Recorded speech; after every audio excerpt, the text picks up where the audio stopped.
Hello and welcome back to my channel. I'm Victoria and this is my Tokyo studio. In today's video I'm going to be experimenting with a Japanese technique where I'm floating ink on top of water and taking a print of it. This technique is called Sumi nagashi, which means sumi, ink, nagashi, floating. In today's video I'll be using Japanese calligraphy brushes, calligraphy paper and calligraphy ink. All very cheap and available at Daiso in Japan and around the world too. At the end of the video I'm going to be doing a little project with my papers that I'm making, and stick around because I'm also going to see if it works on silk.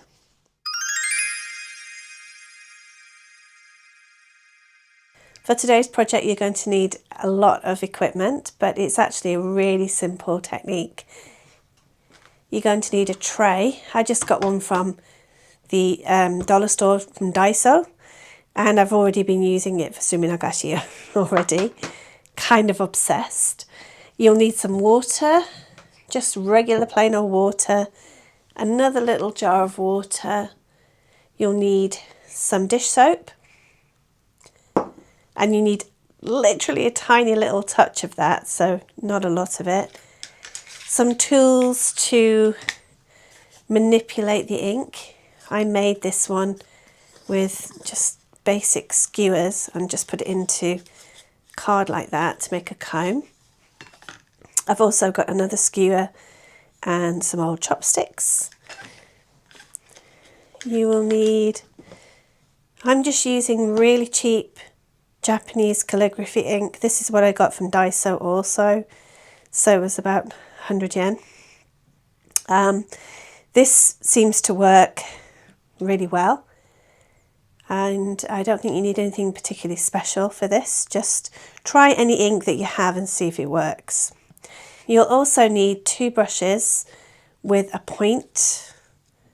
The point is really the most important part of it. These also are from Daiso.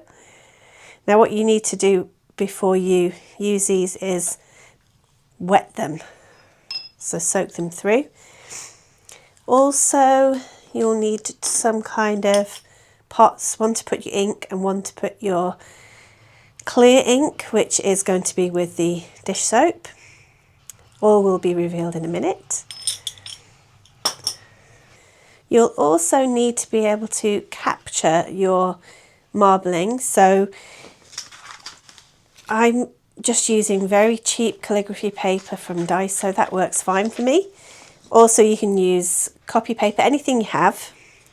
Just try lots of different surfaces to try and capture it. I'm also going to give a little bit of kimono silk lining a go today and see if that works.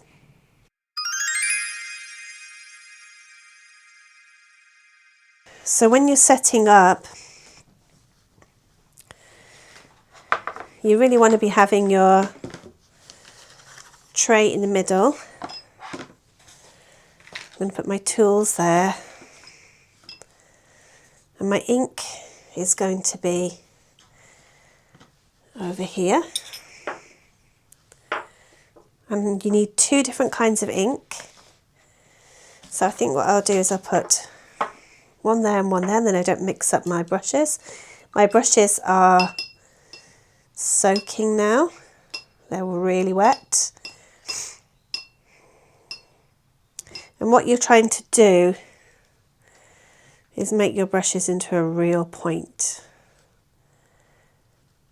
You need them to be really pointy. That's the key part. Okay, so I'm going to put some water in.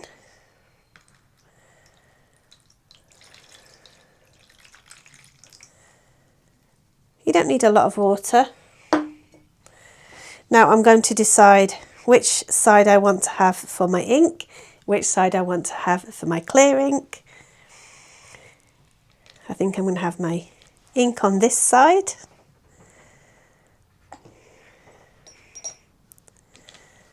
And I'm going to have my clear ink on this side. Now the clear ink is just going to be some water and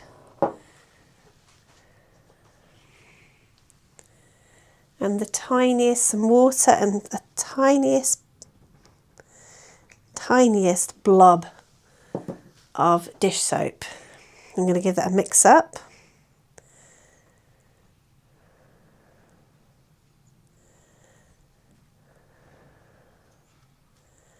That's all mixed. Right, now what I'm going to do is just dry my brushes off a little so they're not too wet, making sure they're in a point. Perfect point if you can.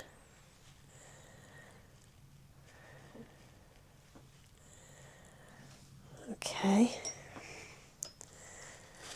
And this is going to be in a perfect point too. I would suggest having little cloths by, tissues and cloths, paper towels, that kind of thing. You will make a mess. Make sure your table is covered.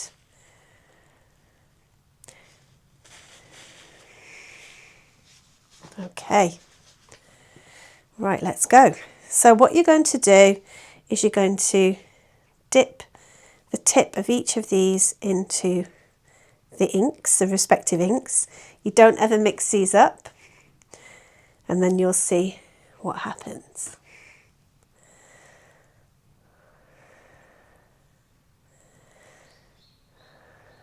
Just going to make sure that the tip remains a tip. Okay. Because it will work better if it's pointy. And you're going to hold the brushes vertically and just touch the surface of the water.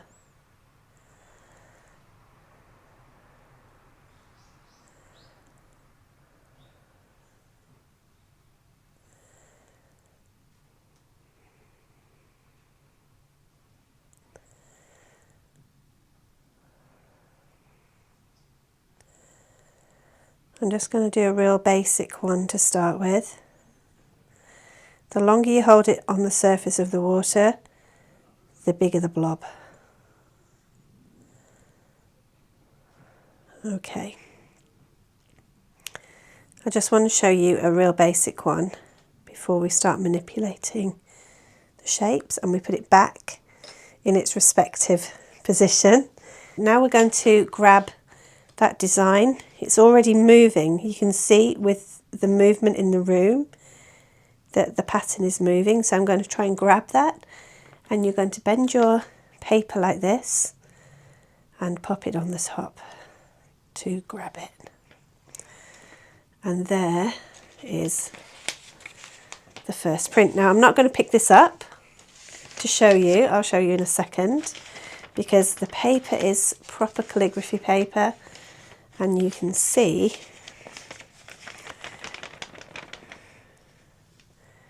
how thin it is.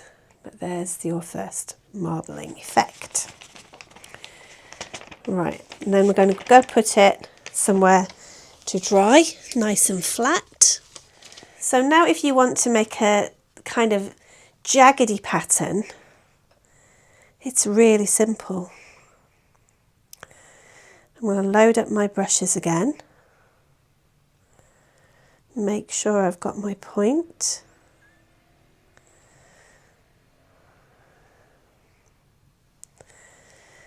And I've still got some on the surface, but I'm just going to keep going.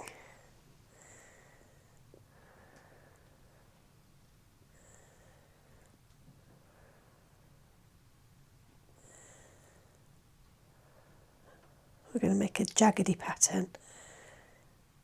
And how you do that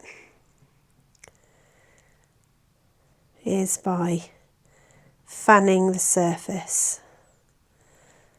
It's already moving because that I'm talking, and it's affecting the surface of the water, and the ink is just floating on the top.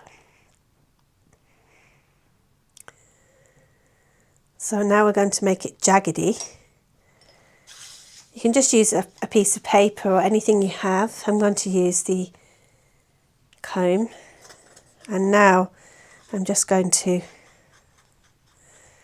pass it across the surface, and you can see it's already going jagged.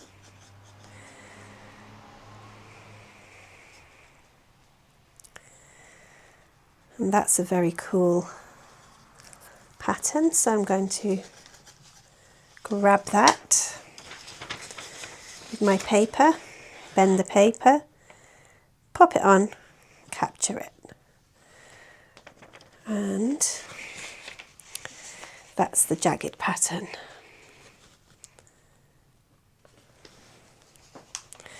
Going to put it to dry.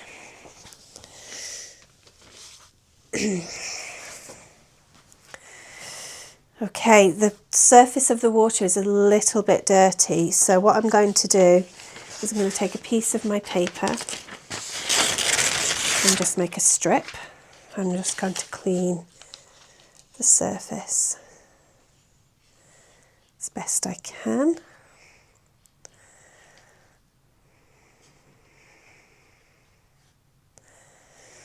Okay.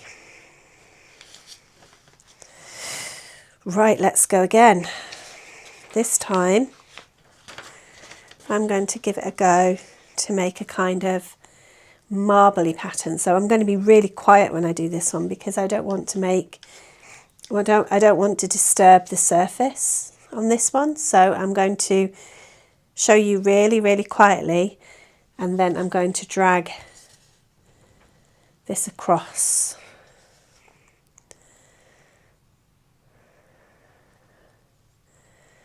Okay, enjoy this nice music while I demonstrate this one.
So now I'm going to try and see if this type of ink will work with kimono silk.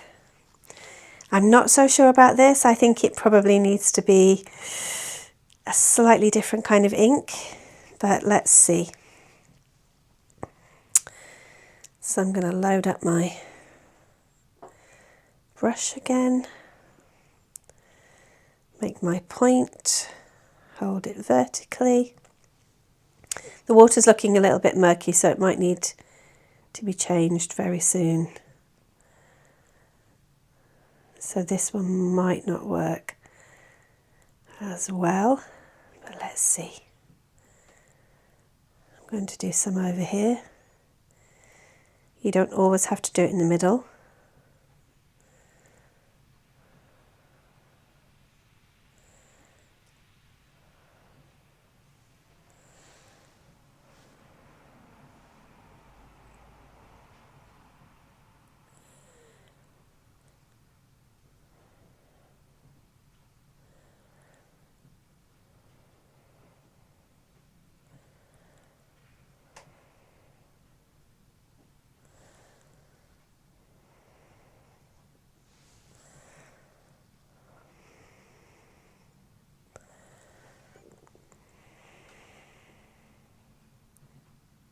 Whoa, so cool.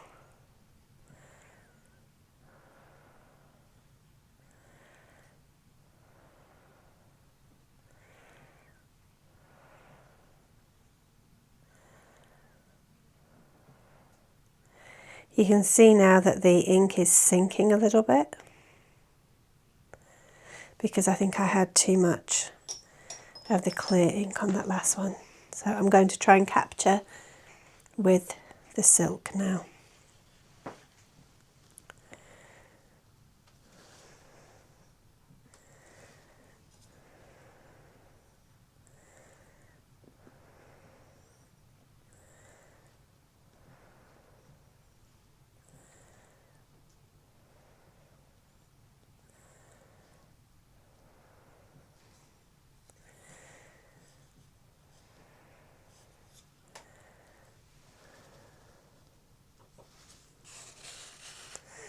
And there we go.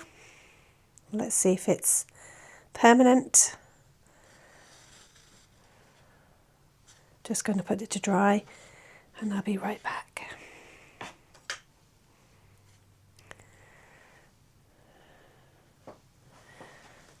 So the surface is really dirty now. So eventually you will need to just get rid of everything and start again.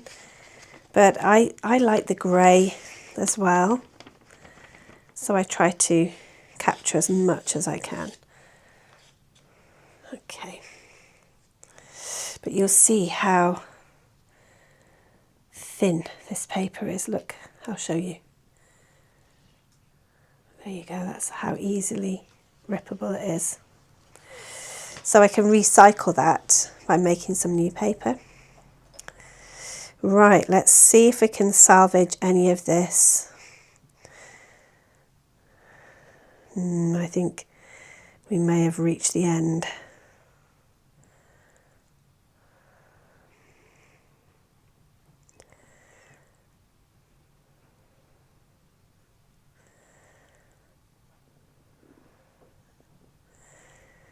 Maybe, maybe not.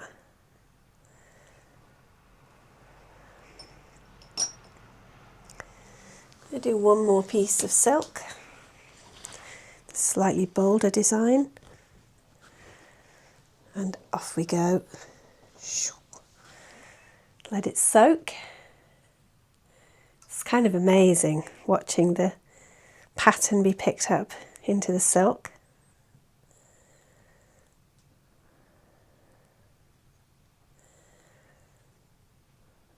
You can see some areas that have not soaked yet, so I'm just going to wait.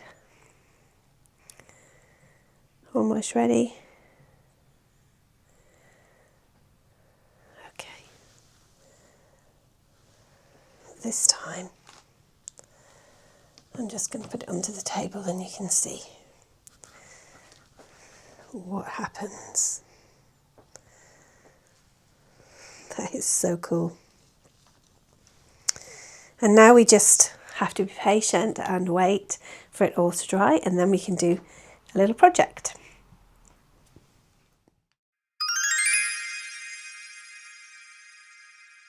I'm just going to do a really short project now with my papers. While they're drying, I'm going to prepare a little board book. Now, I bought these recently. They're kind of worse for wear. They've got ripped bits in and drawing in that little kids have done. They were really cheap, like 50 yen each, which is like pennies. They're kind of wrecked and a bit faded, so I don't feel guilty about using them. Today I'm going to use this one. And I'm going to, because it's got drawings in it, I'm going to try and cover those over.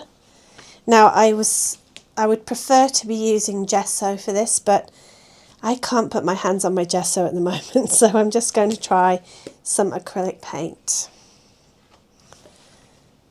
And all I'm going to do is I've already wet my brush, and I'm going to put some acrylic paint. I'm going to try it. I'm hoping that it will actually work with acrylic paint. It might be too plasticky on the surface, but we'll just have to see. But all I'm trying to do is just kind of get rid of some of that surface. You can also sand these things down. I'm just trying to sort of hide the previous pictures, but also I'm trying to prepare a surface so I can collage some of the paper on top of it. Right, there we go. And you know, I'm very much into a bit rough and ready, so I'm letting it be a bit rough like that. Okay, then you have to let that dry thoroughly before you start working on it. So that's why I'm preparing it now, because all my papers are drying. I've painted most of the pages now, and I found a kind of gesso paint as well, which has flattened the colour quite a lot. And I've covered each of the pages and it should be fine. Haven't done the cover yet, but I'll do that at the end. So what I'm going to do is show you first of all some of the results. Now they're dry. This was a zigzaggy fanned one, and then this was the one that had the combs through it. This was the first one, which just looks like contours. It's really nice. And the two silk samples, which I'll also put in the book. They printed really well. I don't know what will happen when I put any kind of adhesive near it, but we'll see. There's a second one. That's what happens at the back. That's the front. And then for previous days' projects, I also made some other marble pieces. These were actually gel printed, but with the same kind of ink. I'll show you that technique in the future, but this is all ink as well with acrylics, but the same kind of ink that I used today. So I'm going to choose my favourite things and I'm going to put them in the book. Lots of different marbling techniques and printing techniques in here, and I'm going to try and collage into there.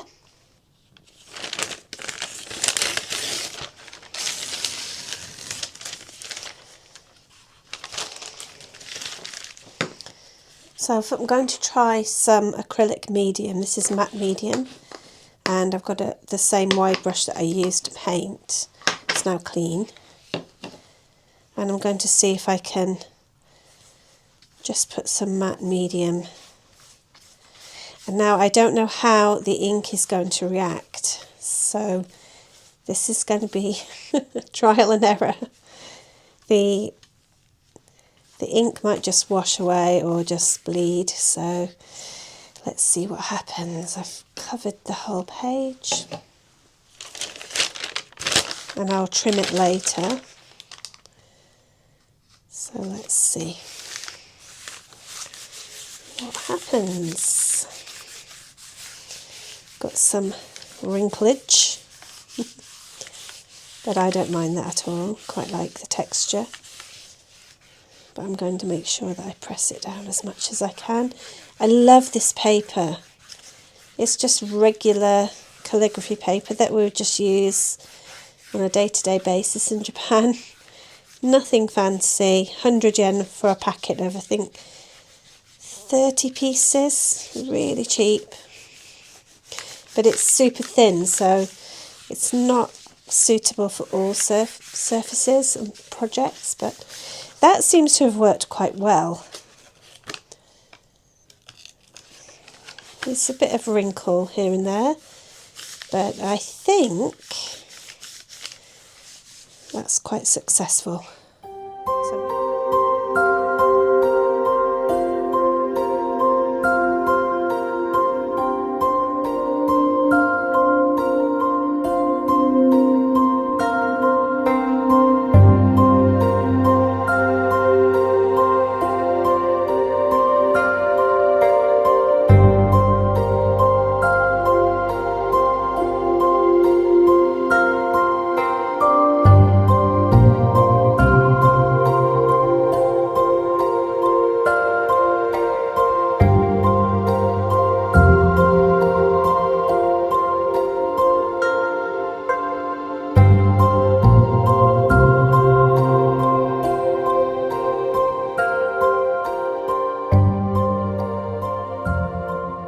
Thanks so much for watching. I hope you enjoyed today's project. And if you enjoyed this video, please like and subscribe to my channel so that you can see more.